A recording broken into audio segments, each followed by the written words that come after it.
Canara bank के। और Canara bank में भी अगर आप देखेंगे तो नतीजों के बाद कल भी तेजी हमने देखी थी और कल हमने आपको राय दिलाई थी इस काउंटर पे।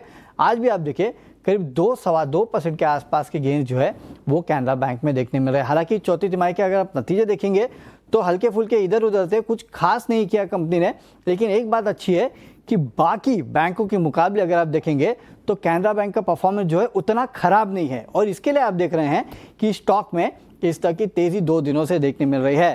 तो एक काम करते हैं, कैनरा बैंक के मैनेजमेंट से बात कर लेते हैं इन नतीजों पे। तो एग्जीक्यूटिव डायरेक्टर कैनरा बैंक के देवाशीष मुखर्जी जो है वो हमारे साथ फिलहाल जुड़ चुके हैं इस कंपनी पे बात करने के लिए। सर बहुत बहुत स्वागत है आपका ईटी नाउ स्वदेश पे। सर सबसे पहले तो मैं देख रहा था कि आपके नतीजे बाकी बैंकों के मुकाबले ठीक ठाक है।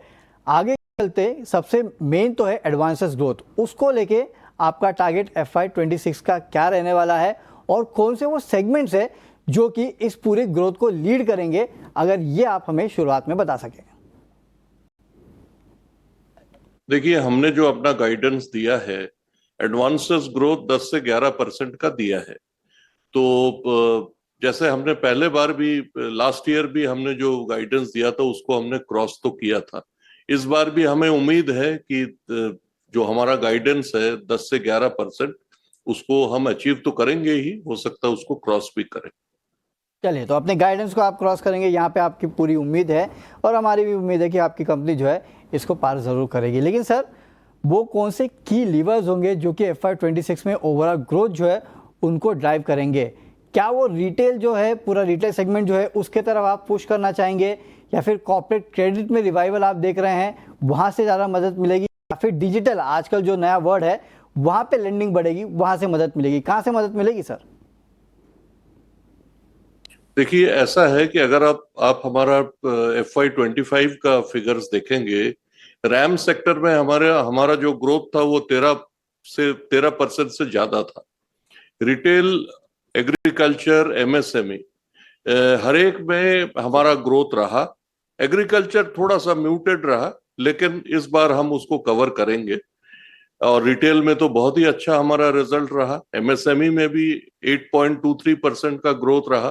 कॉर्पोरेट में अराउंड 10% का ग्रोथ रहा। तो ये हमारा बेस है। तो जो हम कर चुके हैं उससे ज्यादा ही हम करेंगे इस फाइनेंशियल ईयर में। तो इसीलिए इसके बेसिस पे ही हम, जैसे ग्लोबल हमारा जो ग्रॉस एडवांस इस साल 11.74 का ग्रोथ रहा, तो वो उसी लेवल पे हम रहेंगे, उससे थोड़ा ज्यादा भी हो सकता है। चलिए ठीक है सर। लेकिन आगे चल के निम्स को लेके आपका क्या गाइडेंस रहेगा? क्योंकि अब अगर आप देखेंगे तो इंटरेस्ट रेट सिनेरियो जो है वो बदल चुका है। रेट कट 2 बार RBI कर चुका है, लोग मान रहे हैं कि आगे और रेट कट हो सकते हैं। तो ऐसे सिनेरियो में आपके नेट इंटरेस्ट मार्जिन कैसे रहने वाले हैं सर? देखिए, हमने जो अपना गाइडेंस दिया है 2.75 से 2.80 का, तो हमें उम्मीद तो है कि हम इस रेंज में अपना निम को रख पाएंगे। हालांकि निम का दबाव तो हमारे बैंक में भी है, क्योंकि हम भी वही सिस्टम में है जो कि दूसरे बैंक है।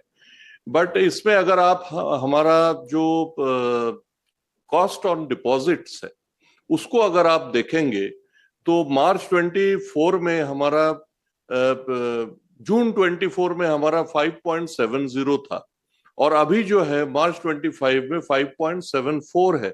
इसका मतलब है कि हमने अपना कॉस्ट ऑफ डिपॉजिट को अच्छी तरह से कंट्रोल किया है, क्योंकि इस बीच का जो पीरियड था, इस पीरियड में जो कॉस्ट ऑफ डिपॉजिट की तेजी बहुत आई थी, rate of interest on deposits.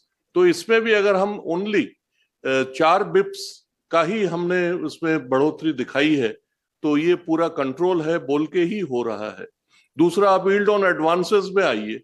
हमारा जो जून 24 में 8.66 था, वो अभी 8.83 है मार्च में। तो इससे भी ये जाहिर होता है कि हम अपना यील्ड ऑन एडवांस को भी कैप्चर कर रहे हैं, मतलब पकड़ के रखे हुए हैं, so that we are not letting it slide down. हालांकि ये जो रेट कट्स आने वाला है या जो आ चुका है, इसका इम्पैक्ट तो आएगा, लेकिन इसका इम्पैक्ट डिपॉजिट पर भी आएगा। तो हमें उम्मीद है कि इन दोनों का जो बैलेंस है, जो इक्विलिब्रियम है, इसको हम मेंटेन कर पाएंगे।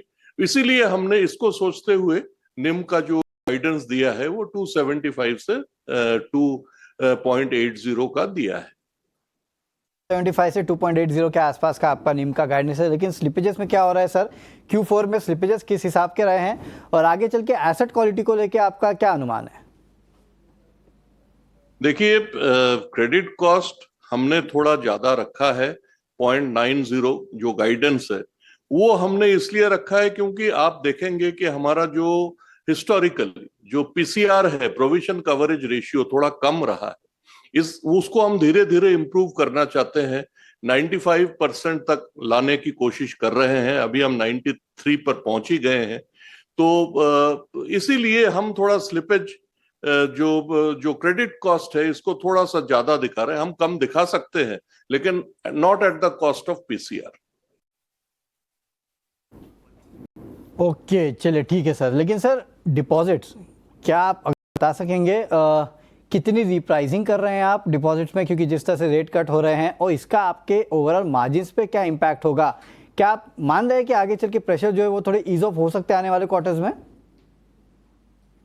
देखिए, डिपॉजिट का रिप्राइसिंग तो थोड़ा लैग से ही होता है, थोड़ा टाइम गैप होता है।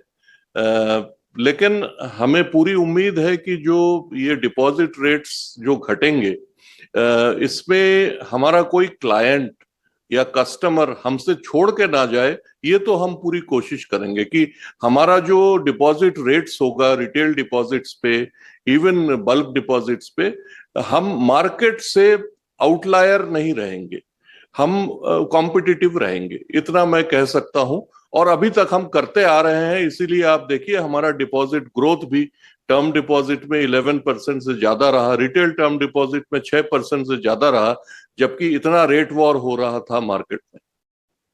चलिए ठीक है सर, बहुत बहुत शुक्रिया सर आज हमारे साथ जुड़ने के लिए और विस्तार से अपने कंपनी के नतीजों पे बात करने के लिए। तो ये था कैनरा बैंक का मैनेजमेंट जो कि बताते हुए कि आगे चल के एडवांसेस को लेके, डिपॉजिट को लेके, नेट इंटरेस्ट मार्जिन्स और एनपीएस को लेके किस तरह का गाइडेंस है और इस बार कंपनी का परफॉर्मेंस जो है वो कैसा रहा है। स्टॉक में अगर आप देखेंगे तो करीब 2-2.25% के आसपास की तेजी है, 97 के आसपास जो है वो फिलहाल ये स्टॉक ट्रेड कर रहा है।